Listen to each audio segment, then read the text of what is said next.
علیہ وسلم اپنے پرانے باپوں کا طریقہ بھی نہیں چھوڑ سکتے، پھر محمد رسول اللہ کا کلمہ پڑھنے کا کیا فائدہ؟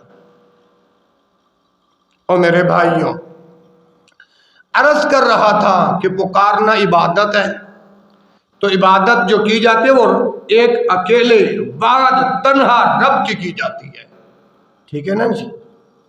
کس کی جاتی ہے؟ جب رب العالمین فرما رہے ہیں کہ وقال ربکم ادعونی استجب لکم، تمہارا پروردگار جس نے تمہیں پیدا کیا ہے وہ رب تمہیں کہہ رہے ہیں کہ مجھ سے مانگو، مجھے پکارو، میں تمہاری پکار کو سنتا بھی ہوں، استجب لکم، جواب بھی دیتا ہوں۔ جواب بھی جب رب خود ہی کہہ رہا ہے مجھے پکارو، مجھے بلاؤ، مجھ سے مانگو، میں جواب دیتا ہوں۔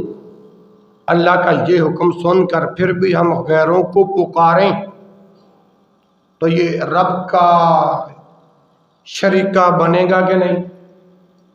بولو نا، بنے گا کہ نہیں بنے گا؟ اور یہی تو وہ بات ہے جو قرآن راستہ سکھا رہا ہے۔ قرآن جو راستہ بتلا رہا ہے، دعا کرو اللہ اس پر چلنے کی توفیق نصیب فرمائے۔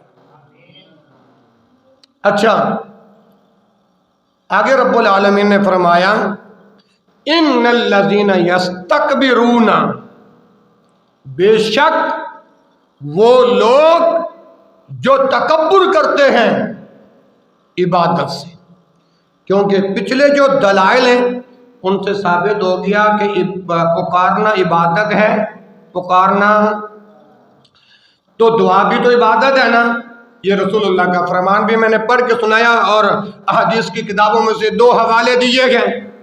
ہاں جی، جب پکارنا عبادت ہے تو رب العالمین فرما رہا ہے کہ مجھے پکارو، وعلیکم السلام، میں تمہاری پکار کو سنتا بھی ہوں اور جواب بھی۔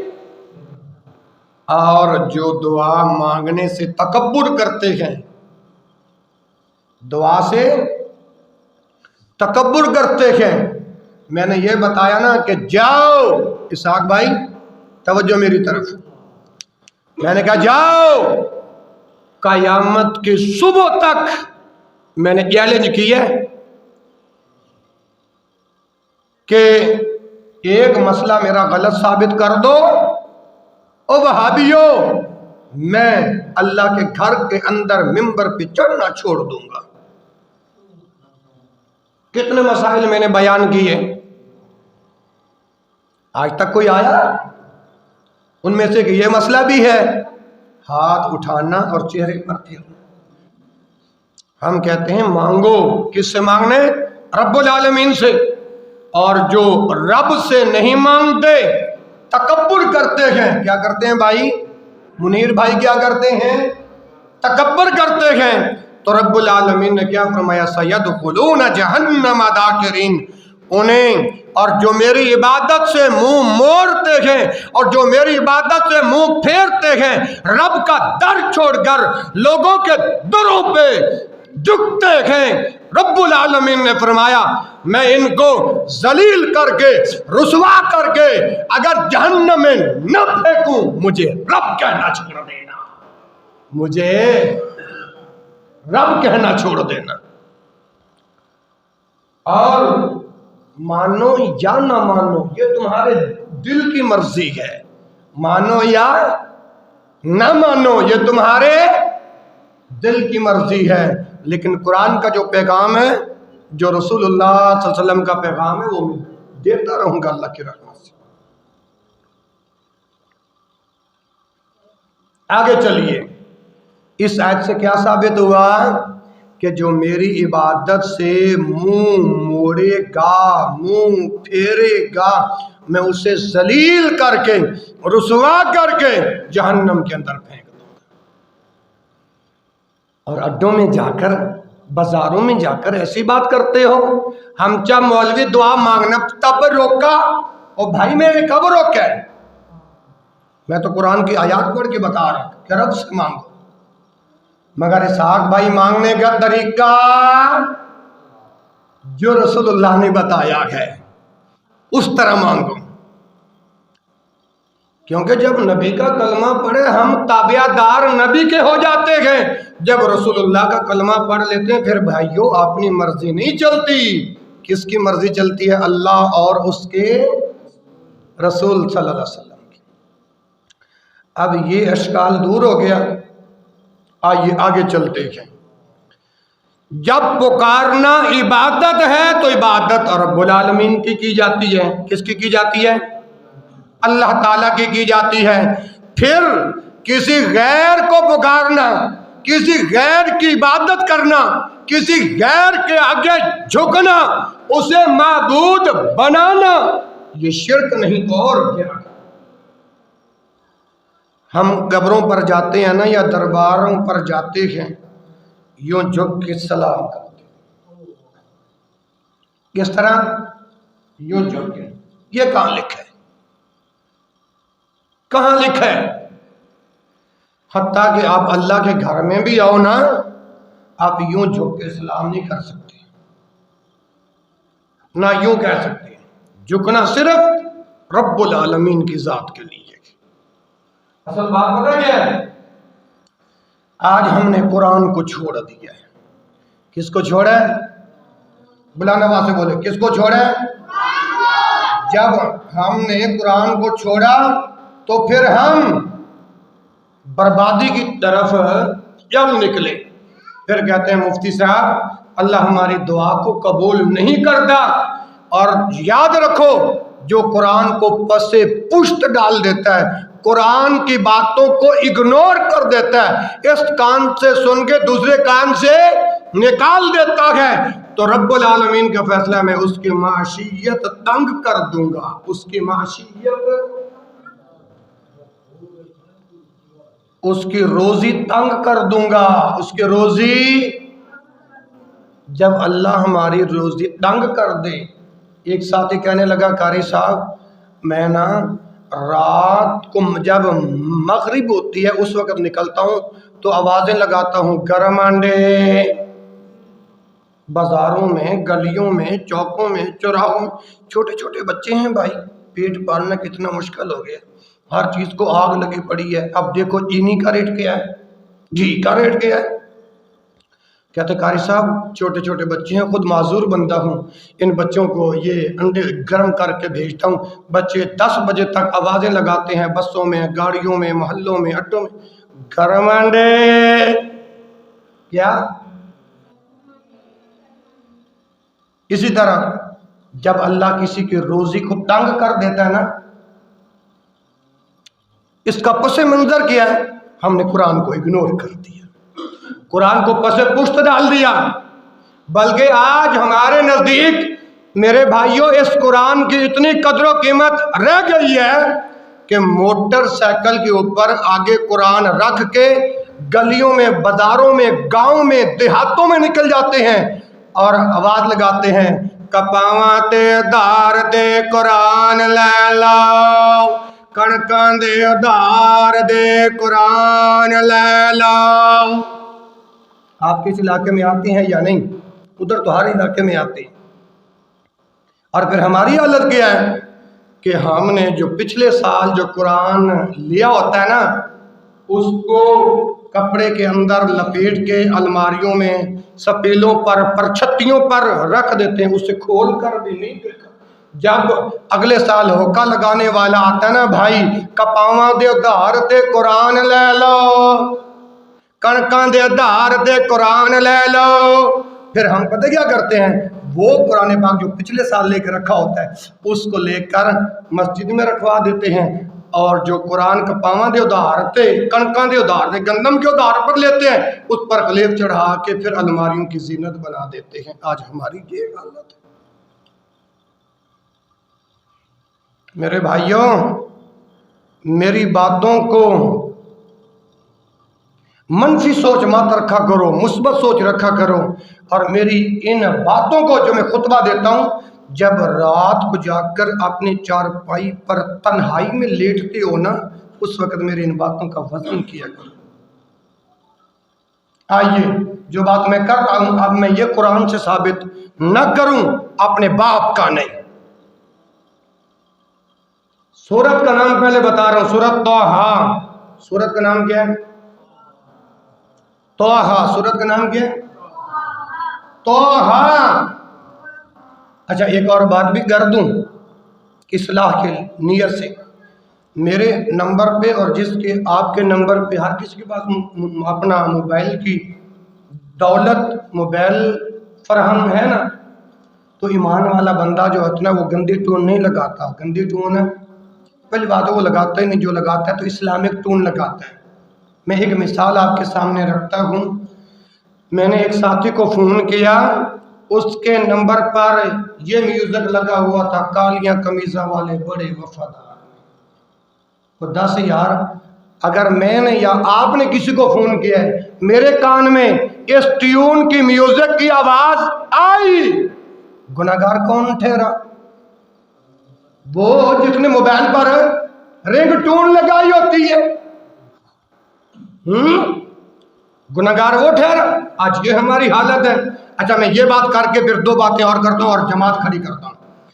روز قیامت جو نقصان ہوگا اس دنیا کے اندر جو نقصان ہوگا پہلے یہ سن لو، 16واں پارہ سورۃ طٰہٰ آیت نمبر 124 اور 125 اور 126، ایسے انسان کی اللہ دنیاوی زندگی تنگ کر دیتے ہیں، معاشیت تنگ کر دیتے ہیں، معاشیت کاروبار تنگ کر دیتے ہیں۔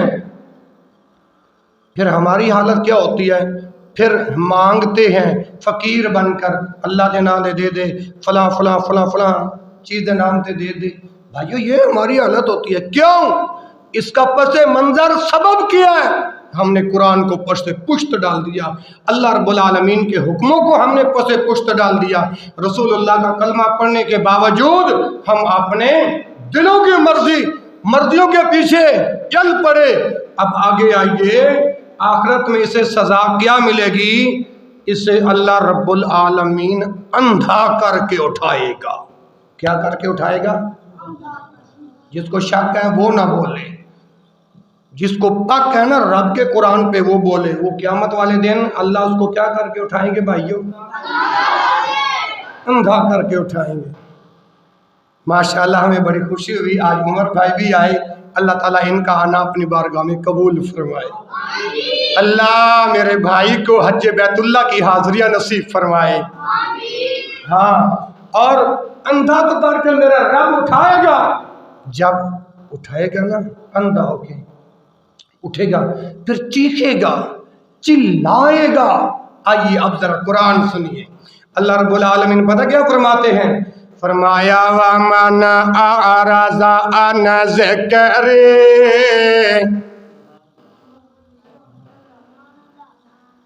گاڑی ہو نا گاڑی میں آپ کو پیٹرول ڈالتے ہیں تو گاڑی چلتی ہے، خطیب ایسے چلتا ہے، عوام چلواتی ہے، میں محبت سے قرآن پڑھنے لگا ہوں تمہارے منہ سے سبحان اللہ ہی نہیں نکلی، پھر نہیں پھر اب یہی انداز ٹھیک ہے، وَمَنْ أَعْرَضَ عَنْ ذِكْرِي۔ حالانکہ میں اس انداز میں سنانے لگا تھا تاکہ سلیم بھائی نے بھی کہا تھا قاری صاحب جب قرآن پڑھا کرو تو ذرا جو آپ کی آواز اللہ نے اچھی دی ہے تو اس انداز میں پڑھا کرو۔ میں اس وجہ سے قرآن پڑھنے لگا ہوں، میں نے قرآن پڑھنا شروع کیا تو پھر بھی آپ چپ۔ جب آپ نے قرآن پڑھ کے داد نہیں دینی تو سادہ انداز ٹھیک ہے۔ وَمَنْ أَعْرَضَ عَنْ ذِكْرِي فَإِنَّ لَهُ مَعِيشَةً ضَنْكًا وَنَحْشُرُهُ يَوْمَ الْقِيَامَةِ أَعْمَىٰ قَالَ رَبِّ لِمَ حَشَرْتَنِي أَعْمَىٰ وَقَدْ كُنْتُ بَصِيرًا قَالَ كَذَلِكَ أَتَتْكَ آيَاتُنَا فَنَسِيتَهَا وَكَذَلِكَ الْيَوْمَ تُنسَىٰ۔ یہ رب کا قرآن ہے، رب کا قرآن ہے۔ اب اس کا مطلب کیا ہے ان آیات کا؟ وَمَنْ أَعْرَضَ عَنْ ذِكْرِي، اور میرے ہاں جو میرے ذکر سے روگردانی کرے گا، نماز سے روگردانی کرے گا، اقیم الصلاۃ لذکری، نماز بھی تو ذکر ہے، نماز رب کا ذکر ہے یا نہیں؟ بولو نا، نماز رب کا ذکر ہے یا نہیں؟ تو پھر جب اللہ کے اس ذکر سے منہ کو موڑنا ہے، تکبر کرنا ہے، فخر کرنا ہے، غرور کرنا ہے کہ میں نماز نہیں پڑھتا، یارو ایک بات اور بتا دوں، اڈوں پر بیٹھ کر یہ بات نہ کیا کرو کہ میں نماز نہیں پڑھتا، اللہ تم پر ناراض ہے، بلکہ اللہ سے معافی مانگا کرو، رب نے تجھ سے وہ توفیق ہی چھین لی اللہ کے گھر میں آنے کی، یہ بات ہے۔ وَمَنْ أَعْرَضَ عَنْ ذِكْرِي، جو میرے ذکر سے روگردانی کرے گا، جو میرے حکم سے، میرے رسول کے حکم سے اعراض کرے گا، منہ کو پھیرے گا، تو پھر کیا نقصان ہوگا؟ فَإِنَّ لَهُ مَعِيشَةً ضَنْكَ، اللہ فرماتے ہیں میں اس کی دنیاوی زندگی کو تنگ کر دیتا ہوں، دنیاوی زندگی کو۔ قاری صاحب آگے میرا کاروبار بڑا اچھا چل رہا تھا، اب کاروبار بند ہو گیا ہے، دیکھو کس نے تعویذ تو نہیں کی ہے، ہم ان چکروں میں پڑ جاتے ہیں، لیکن اصل بات کیا ہے؟ اللہ کے حکموں سے منہ موڑا، نبی کے حکموں سے منہ موڑا، پھر کیا ہوتا ہے؟ فَإِنَّ لَهُ مَعِيشَةً ضَنْكَ، میں اس کی معیشت کو تنگ کر دیتا ہوں۔ کیا کر دیتا ہوں؟ تنگ کر دیتا ہوں اس کی معیشت کو، اللہ اس کی روزی تنگ کر دیتے ہیں۔ جن مسلمان بھائیوں پہ ایسا وقت آتا ہے ان سے پوچھو، میرے بھی بچے ہیں، آپ کے بھی بچے ہیں، بچوں کا پیٹ پالنا آسان ہے؟ ہرگز نہیں۔ فَإِنَّ لَهُ مَعِيشَةً ضَنْكَ، اور آگے عمر بھائی وَنَحْشُرُهُ يَوْمَ الْقِيَامَةِ أَعْمَى، اور فرمایا حشر والے دن، حشر میدان اندھا کر کے اٹھاؤں گا، حشر میدان اندھا کر کے اٹھاؤں گا۔ لوگوں یہ میرے رب کا قرآن ہے، یہ میرے رب کا حکم ہے، یہ میرے رب کی بات ہے۔ آگے دنیاوی نقصان سن لیا، جو اللہ کا حکم، نبی کا حکم سے منہ پھیرے گا، دو عذاب آئیں گے، ایک تو اللہ رزق چھین لے گا، اور دوسرا قیامت والے دن میرا رب اسے اندھا کر کے اٹھائے گا۔ اچھا جب یہ اندھا ہو کر اٹھے گا نا، بھائی اٹھا، بھائی شاہ علی صاحب، بھائی عمر صاحب، آگے فرمایا وَنَحْشُرُ يَوْمَ الْقِيَامَةِ أَعْمَى، قَالَ کہے گا رب، اے میرے رب، لِمَ حَشَرْتَنِي أَعْمَى، لِمَ حَشَرْتَنِي أَعْمَى، مجھے اندھا کر کے کیوں اٹھایا؟ ماشاءاللہ، لِمَ حَشَرْتَنِي، آپ کی توجہ نہیں ہے یار، لِمَ حَشَرْتَنِي أَعْمَى، بندہ کہے گا یا اللہ مجھے اندھا کر کے کیوں اٹھایا، نبینا کر کے کیوں اٹھایا؟ قرآن کہہ رہا ہے، قرآن وَقَدْ كُنْتُ بَصِيرًا، وَقَدْ كُنْتُ بصیرا، حالانکہ یہ کہے گا یا اللہ دنیا کے اندر تو میں دیکھا کرتا تھا، یہ عمران ہے، یہ سادہ بھائی ہے، یہ منیر ہے، یہ بلال بھائی ہے، یہ ساق بھائی ہے، دنیا میں ہم ایک دوسرے کو دیکھا کرتے تھے۔ وَقَدْ كُنْتُ بَصِيرًا، دنیا میں اللہ میری آنکھیں تھی، نظر تھی، بینائی تھی، دیکھا کرتا تھا، لیکن آج لِمَ حَشَرْتَنِي أَعْمَى، اے میرے رب آج مجھے اندھا کر کے کیوں اٹھایا؟ تو قیامت والے دن میرا رب کہے گا قَالَ كَذَلِكَ، یہ ہے تیرا انجام، أَتَتْكَ آيَاتُنَا فَنَسِيتَهَا، اسی طرح ہونا چاہیے تیرے ساتھ، کیونکہ دنیا میں میرے حکم سے تو نے منہ کو پھیرا تھا، اپنے دل کی بات کو مانی تھی، میرے رسول کے حکم سے منہ پھیرا تھا، اعراض کیا تھا، اپنے دل کی بات ماننی تھی، دنیا کے اندر تو نے مجھے بلا دیا، آج میں نے اتت کا آیاتنا، کیا تیرے پاس قرآ حضرات، علماء حضرات، آیاتنا میری نشانیاں پڑھ پڑھ کے نہیں سناتے رہے، میرے حکم پڑھ پڑھ کے نہیں سناتے رہے، فنسیتہا، یا تو تم ادھر سے سنتے تھے اور ادھر سے نکال دیتے تھے، ادھر سے سنتے تھے اور ادھر سے نکال دیتے تھے، تو تم نے اگنور کر دیا تھا میرے حکموں کو بھلا دیا تھا۔ وَكَذَلِكَ الْيَوْمَ تُنْسَىٰ، اور تو نے دنیا میں ہمیں بھلا دیا، ہم نے تمہیں بھلا دیا۔ تو کی بنے گا پھر قیامت والے دن؟ دسو نا، کی بنے گا قیامت والے دن؟ تو آج وقت ہے رب العالمین کے حکموں کو مان جاؤ، دل کی گہرائیوں سے اپنی انا کو دور کرو۔ عمران بھائی ٹھیک کہہ رہے ہیں کہ غلط کہہ رہے ہیں؟ اپنی تکبرانہ انداز دور کرو۔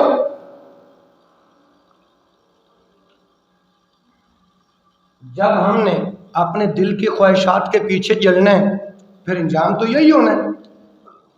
اچھا آج نا ہم نے اس قدر اللہ اور اس کے رسول کے حکموں سے دور ہو گئے ہیں حتیٰ کہ گانا سننا بھی گناہ ہے۔ گانا سننا بھی گناہ ہے۔ کیا ہے بھائی؟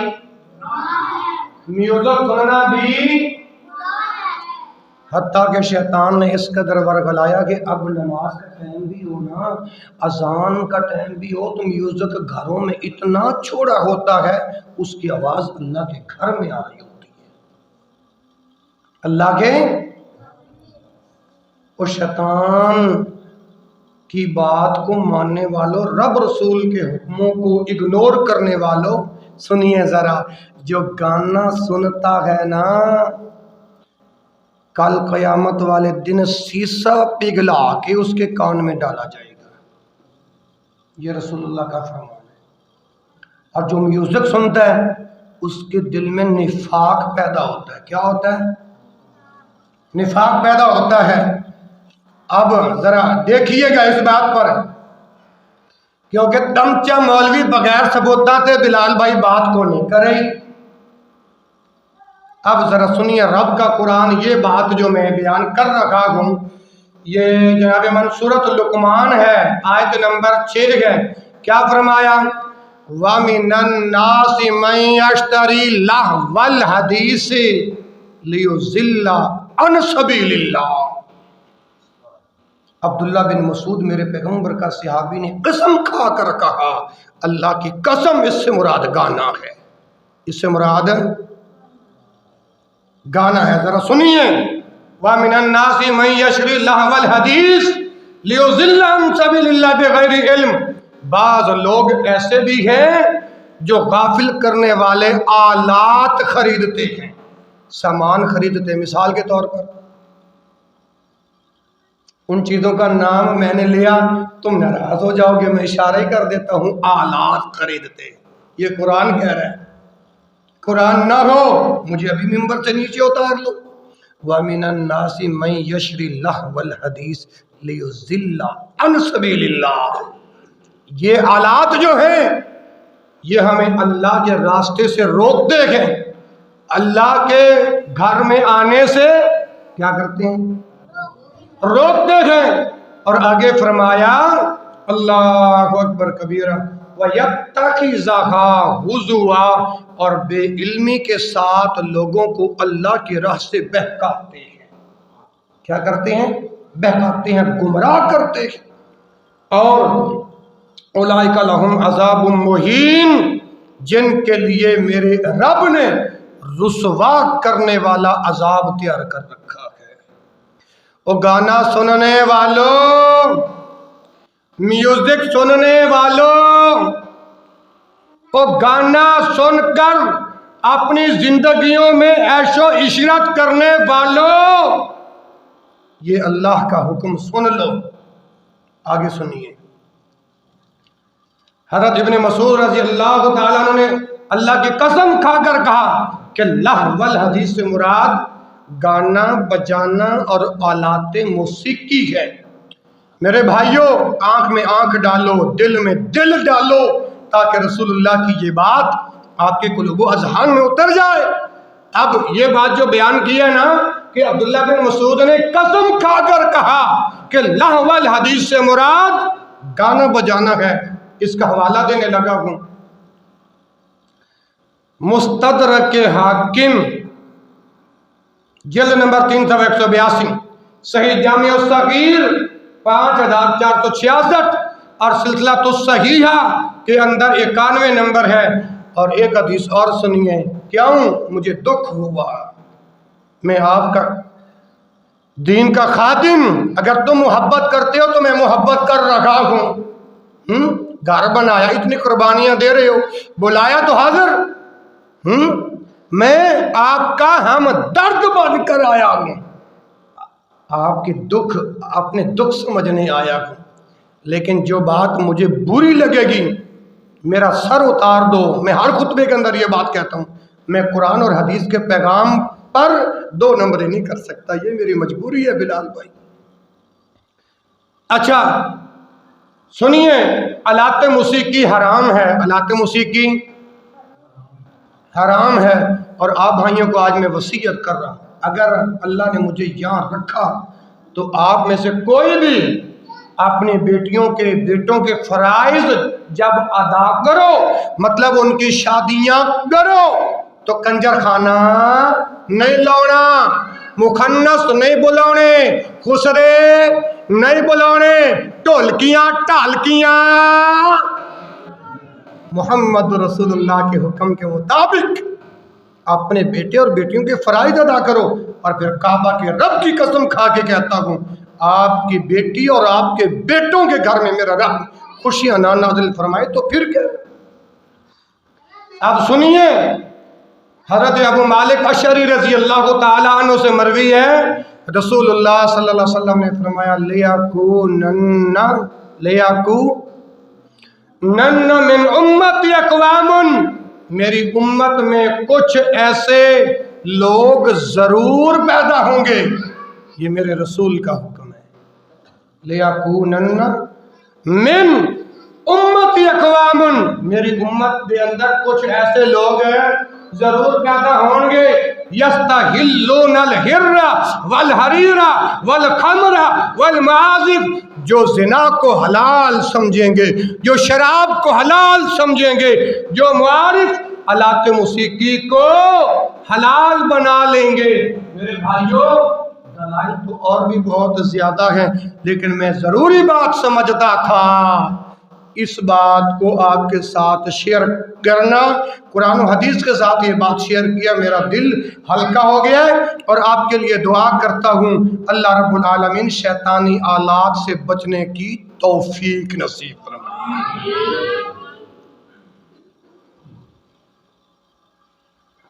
اچھا ایک اور بات کہہ دوں، غصہ نہیں کرنا، پہلے میں ہاتھ جوڑتا ہوں، پہلے معذرت کر رہا ہوں. پہلی بات ہے، آپ میں سے کوئی ایک بندہ مجھے کہتا کہ مفتی صاحب اس مسئلے کا جواب دو. اگر بوٹا بھائی، بلال بھائی، شالی صاحب، میرے تمام مسلمان بھائیوں، اگر میں جواب نہیں دیتا تو پھر بھی میں برا، اگر جواب دیتا ہوں تو پھر بھی میں پوچھو کیسے. ارے اگر میں جواب نہیں نہ دیتا پھر اتنے بڑے مفتی ہو کر آپ کو سوال کا جواب نہیں آتا. اس لحاظ سے بھی بلال بھائی میں اگر بتا دیتا ہوں اس کا جواب قرآن اور حدیث سے، تو بھائیوں پھر اڈوں، بازاروں، گلیوں، محلوں میں جا کر اس طرح بدنام کرنا، ہم چا مولوی ادن دے مسئلے بتائی، تو یہ اپنے امام کی بےزتی نہیں ہے، یہ تمہاری بےزتی ہے. صحیح کہہ رہا ہوں کہ غلط کہہ رہا ہوں؟ اگر نہ بتاؤں تو تب بھی مجرم، بتاؤں تو تب بھی مجرم. یارو میرا قصور کیا گیا؟ اگر مجھے بدنام ہی کرنا تھا اڈوں پر، بازاروں پر، تو میرے بھائیوں مجھے یہاں کیوں لایا؟ تو میرے بھائیوں میں ہاتھ جوڑ کے کہتا ہوں، نہ تم اس قسم کے مسئلے پوچھو نہ میں بتاؤں. لیکن جیسے جیسے وقت گزرتا جائے گا ہر ایک بھائی کے بارے میں پہچان مجھے ہوتی جائے گی. جب ایک عورت کی شادی کرتے ہیں نا بھائی شالی، وہ کچھ وقت گزارتی ہے تو خاوند کے مزاج کو پہچان جاتی ہے، میرا خاوند اس طبیعت کا ہے، وہ یہ مزاج اس طرح وہ زندگی بسر کرتا ہے، میں اس کے ساتھ اسی حساب سے چلوں گی، مجھے بھی اسی طرح، میں نے یہ تمثیل مثال دے کر یہ بات سمجھا رہا ہوں کہ مجھے بھی پتا ہے، چل گیا ہے، چل رہا ہے، یہ بھائی ایسا ہے، اس کے ساتھ ایسے چلنا ہے، یہ بھائی ایسا ہے، اس کے ساتھ ہے ایسے چلنا ہے۔ یہ چند گزارشات تھیں۔ پہلی گزارشات میں نے یہ کی کہ مختار کل کون ہے؟ آواز دے لی، اللہ۔ اور دوسری بات کون سی کی؟ یارو پھر جمعہ پڑھنے کا کیا فائدہ؟ کعبہ کے رب کی قسم میں ایک ایک حدیث یاد کرتا ہوں، ایک ایک آیت یاد کرتا ہوں تاکہ آپ کو بات سمجھ میں آ جائے۔ اور میرے بھائیو، آپ کو نہ سمجھ آئے تو پھر یہ خطبہ دینے کی کیا ضرورت ہے، یا مغز ماری کرنے کی کیا ضرورت ہے؟ یا اللہ، یہ جتنے میرے بھائی بہنیں آئے ہیں، اللہ دین کو سمجھنے کی کوشش کر رہے ہیں، اللہ دین کی سمجھ نصیب فرما دے۔ اچھا، میں بات کر رہا تھا مختار کل کی، لیکن بات آگے نکل گئی۔ میں عرض کر رہا تھا کہ پکارنا عبادت ہے، پکارنا۔ اچھا، ایک اور بات، میں نے یہ گانے بجانے والی بات کی ہے، اس کے متعلق بھی میں نے عرض کر دیا ہے آج کے بعد۔ اچھا، یہ ہمارا موبائل ہے نا، میرے پاس یا آپ کے پاس، ہم نے الگ الگ سے اس کے فولڈر بنائے ہوئے ہیں۔ یہ مولوی ٹیب ہے، یہ تلاوت کا فولڈر ہے، یہ گانوں کا فولڈر ہے، یہ نعتوں کا فولڈر، ایسے ہے یا نہیں؟ ایک دل میں دو چیزیں نہیں جمع ہو سکتی، یا ایمان یا دوسرا لفظ میں نہیں استعمال کرتا، کہیں آپ ناراض نہ ہو جائے، لہٰذا اپنے موبائلوں سے یہ کنجر خانہ نکالو، اللہ رسول کے تابعدار بن جاؤ۔ اور دوسری بات میں نے یہ کی تھی کہ بھائیو، اللہ کا حکم آ جائے، نبی کا حکم آ جائے، اعراض نہ کرو، منہ نہ پھیرو، یہ نہ کہو میں نہیں مانتا، بلکہ آپ تہیہ اور ارادہ کر کے جانے آج اللہ مفتی صاحب ہمیں جو قرآن اور حدیث سے بتائیں، اللہ ہمیں عمل کرنے کی توفیق نصیب فرما۔ اور آخری بات یہ ہے، اچھا یہ بتاؤ، اپنے موبائلوں سے کنجر خانہ نکالو گے؟ اللہ کے گھر میں بیٹھے پکا وعدہ ہے؟ یا اللہ جو وعدہ کر رہے ہیں، اللہ ان کا دل ایمان سے بھر دے، اللہ ان کا دل نور سے بھر دے۔ میں عرض کر رہا تھا مختار کل کون؟ حاجت روا کون؟ بگڑیاں بنانے والا کون؟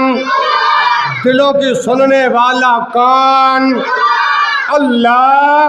امام الانبیاء جناب محمد رسول اللہ صلی اللہ علیہ وسلم نے اپنے پیارے گلاب والے جیسے خوبصورت ہونٹوں کے درمیان شہد والی میٹھی زبان سے فرمایا، وَإِذَا سَأَلْتَ فَاسْأَلِ اللَّهَ وَإِذَا اسْتَعَنْتَ فَاسْتَعِنْ بِاللَّهِ۔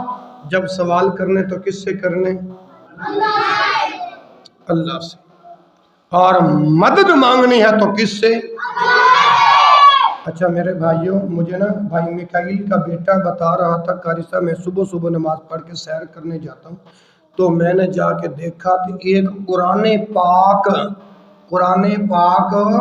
وہ پانی کے اندر کسی نے پھینکا، وہ یوں جا رہا تھا، میں نے اس کو نکالا، یا اس قسم کے الفاظ استعمال کیے کہ وہ نکال کے سڑک کے اندر انہوں نے پھینکا ہوا تھا، میں نے اس کو اٹھایا، وہ گیلا تھا۔ قاری صاحب یہ حالت ہے، آپ قرآن کے بارے کے اندر بھی میرے بھائیوں اللہ کے کلام کے ساتھ ہم یہ سلوک کریں، ان کو آگ لگائیں یا پانیوں میں پھینکیں، تو میرے بھائیوں گناہگار کون تھے؟ جب اللہ کے حکم کے، اللہ کی قرآن کی کتاب کی تعلیمات سے اعراض کریں، منہ اعراض کریں، پس پشت ڈالیں، اگنور کریں، اور پھر ہمارا حال کیا ہوگا؟ پھر ہم اپنا منفی سوچ کے پھر یہ مثبت رکھیں کہ اللہ ہمارے رزق کے دروازے کھولے گا، ایسا ہرگز نہیں ہوگا۔ میرے بھائیوں، قبرستان کے اندر قرآن محل بنے ہوتے ہیں، قرآن محل بنے ہوتے ہیں، جو شہید اور آ گئے ان کو وہیں جا کر رکھایا کرو ادب کے ساتھ احترام کے ساتھ. تو خیر جب سوال کرنے تو کس سے؟ مدد مانگنی ہے تو کس سے؟ اللہ رب العالمین سے. اور ایک ایمان والا بندہ، ایک مومن بندہ جب نماز پڑھتا ہے تو اپنے رب سے راز و نیاز کی باتیں کرتا ہے. آپ کہیں گے قاری صاحب راز و نیاز کی باتیں کیسے؟ عمران بھائی. اللہ الحمدللہ رب العالمین، یا اللہ تمام تعریفوں کے لائق تو. یہ بات ہے کہ نہیں رب کے ساتھ؟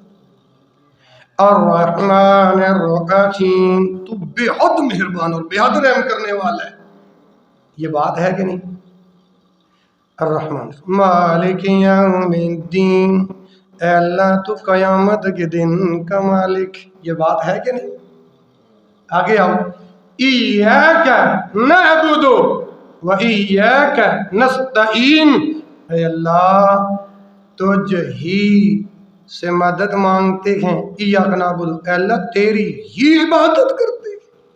و ایاک نستعین، اور تجھ ہی سے مدد مانگتے ہیں. نماز میں یہ بات کہتے ہیں کہ نہیں کہتے ہیں؟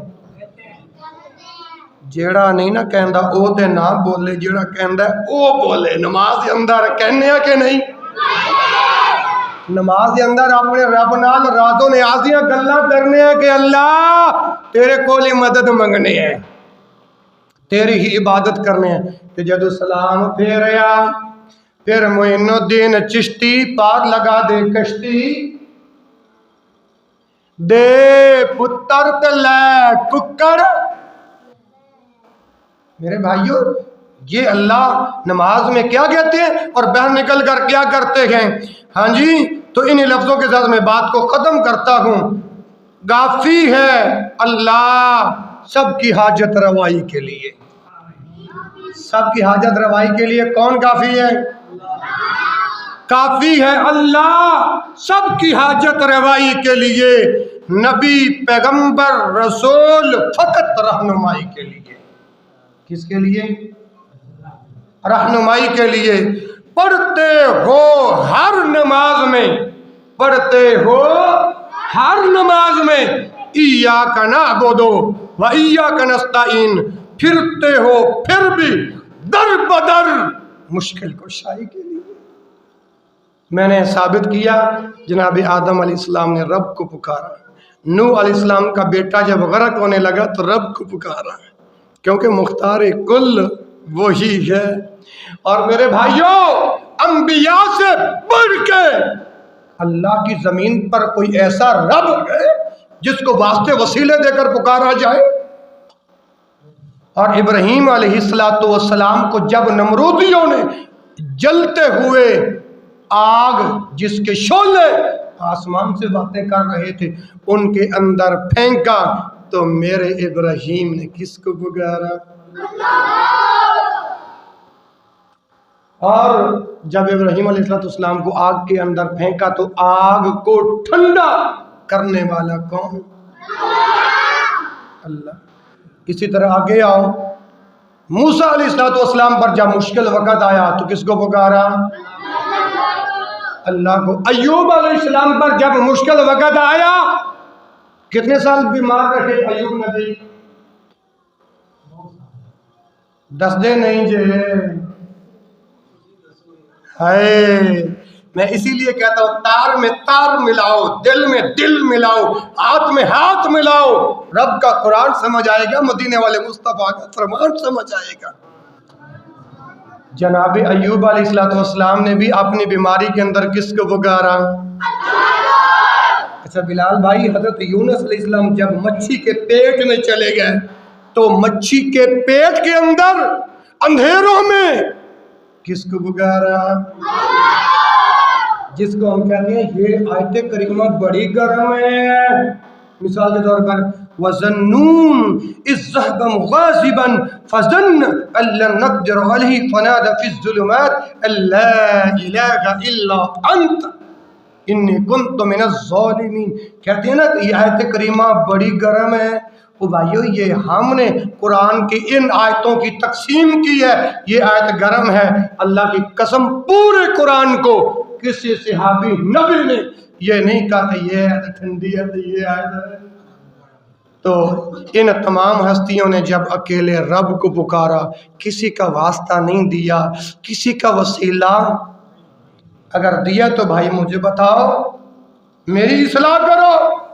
اگر میری اصلاح نہیں کر سکتے اور مقابلہ کروانے کے لیے کوئی باہر سے مولوی بھی نہیں لا سکتے حق اور باطل کو سمجھنے کے لیے، تو پھر جو قرآن کا پیغام دو اس کو مان لو، جو رسول اللہ کا پیغام دو اس کو ماننے کے لیے تیار ہو۔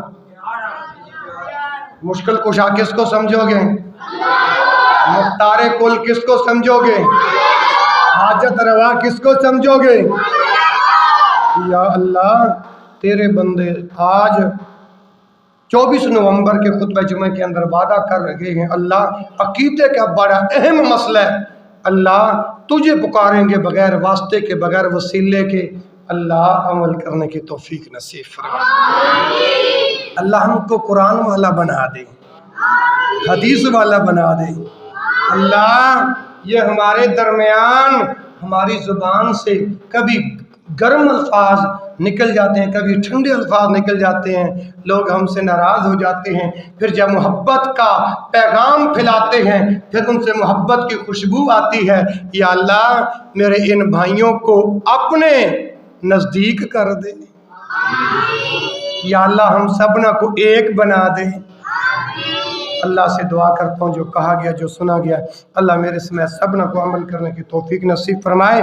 سبحانک اللہم و بحمدک اشہد ان لا الہ الا انت استغفرک و اتوب الیک، وآخر دعوانا الحمد للہ رب